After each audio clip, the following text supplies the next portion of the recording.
I read this week some fascinating and even perhaps alarming statistics about faith in the United States of America. Back in 1970, 5% of the population identified themselves as non-religious. They had no religious affiliation whatsoever. They did not attend a community. They did not believe in organized religion. They may have had some sort of tangential spirituality, but they had no faith in a religious community. 1970. By 1990, that number increased to 6%. In 20 years, it increased to 6%. 6% of the population had no religious affiliation whatsoever. Today, that number is 25%. So in just another 20 years or so, we have dropped to, 30 years, excuse me, have dropped to 25% of the population does not have any religious affiliation, does not believe in organized religion. They're either atheistic, they're materialistic, or perhaps some form of spirituality, but a spirituality that definitely does not involve a community of faith. And then when we break the numbers down even more, it's even a little bit more distressing. Because under the age of 35 within this group, those under 35 years of age, 40% have no religious affiliation. People under the age of 35, almost half of them, but 40% of them have no religious affiliation. And then it's even a little more frightening that as Catholics, by the age of 40, 50% of all Catholics have stopped practicing the faith. It's kind of shocking, really, when you think about those numbers. And it's very sad also. I don't know about you, I imagine so, but I know when I hear these numbers, it really breaks my heart to think about these people who are leaving the font of truth. We are here because we believe that in this place we experience the presence of the living God. That God is real and He wants to make our lives more beautiful by His presence in our lives. We've experienced something true here. I think all of us could say that without our faith, how could we live? How could we endure the sorrows of life, the reality of temptation? How could we experience the hope in the midst of sorrow if we didn't have this firm belief that God is alive? That Jesus, the second person of the Blessed Trinity, came to earth, and that in His coming to our earth, He gave us salvation. It is here, my brothers and sisters, that we touch that reality. We don't just touch that reality, we consume that reality in the gift of the Eucharist. We receive God, we know He is here, and so it breaks our hearts. How could anyone leave that which is the font of life?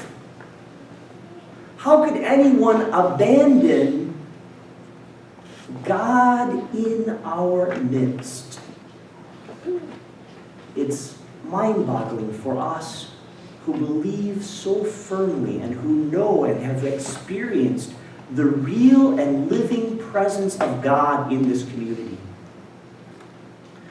We might say, well, those people who left, they probably didn't know better. And that's probably true. We can remember the words of G.K. Chesterton, one of my favorite British authors. G.K. Chesterton says this pithy little statement. He says, no one ever left the Catholic Church.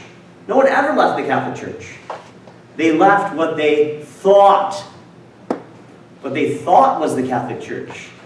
Because if you really know what's here, how could you leave that? If in this place we know that we receive salvation, if in this place we know that Christ has established His church, and that this is the church he established, and in this church, through the sacraments, we receive the very life of God and the promise of heaven and the ability to deal with the difficulties of this world, how could you leave? How could we leave our Mother Mary? So those who left can't possibly have known what was really here.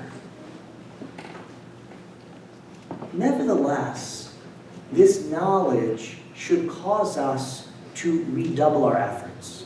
Because while there's these numbers that point out to us the sadness and the godlessness that exist in our society, we never lose hope. We never give up.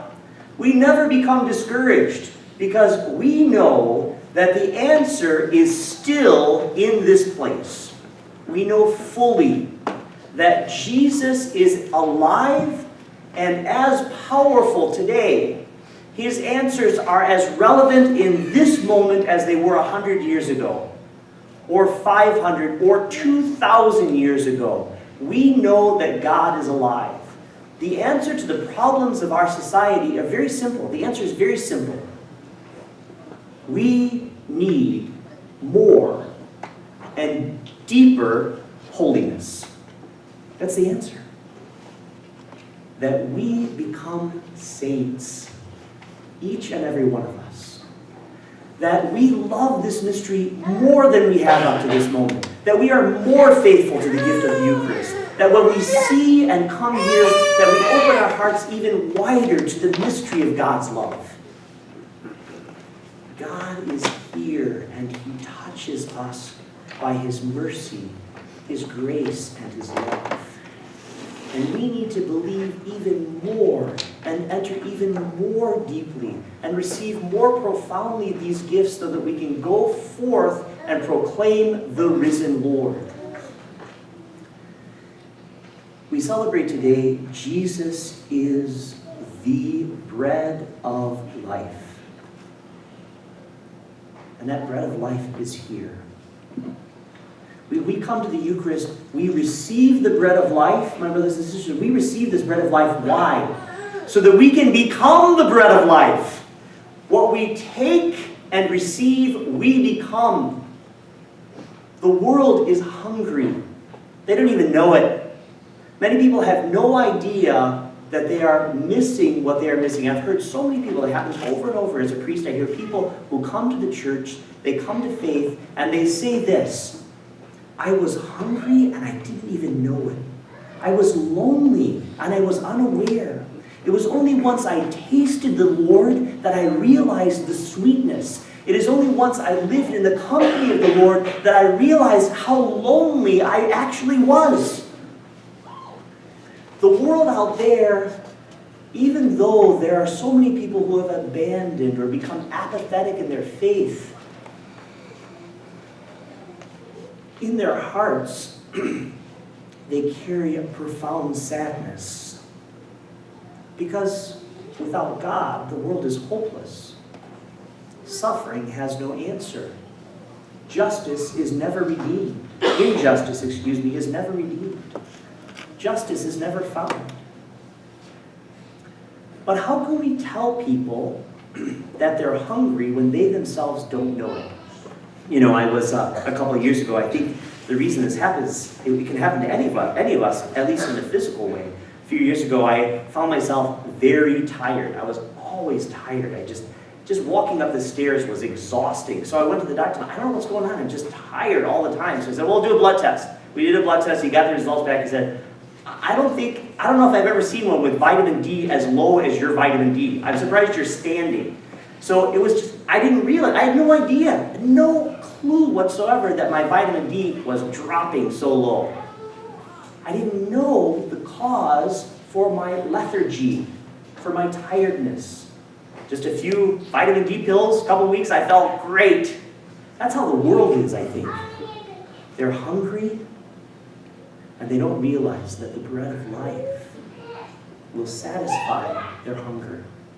They are lonely, and they don't realize that the presence of Christ will fill their need for connection. We, my brothers and sisters, are the ones who must manifest to them what it is that they need by our life of holiness, by our joy, that in the midst of the sorrows of our life, we never give up hope. Yes, I may be dying, but I still have hope. How is that possible? Because I know that where I am going, I will be forever with the Father of love.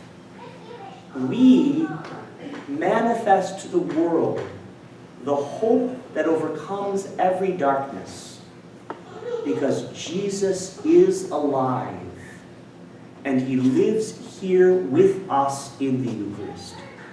And that is what we celebrate on the feast of Corpus Christi. Jesus alive with us in the Eucharist. And so, my brothers and sisters, we gather here today as a people of faith because we need the Lord. And we come here to eat the bread of life, that we may become the bread of life and feed a hungry world.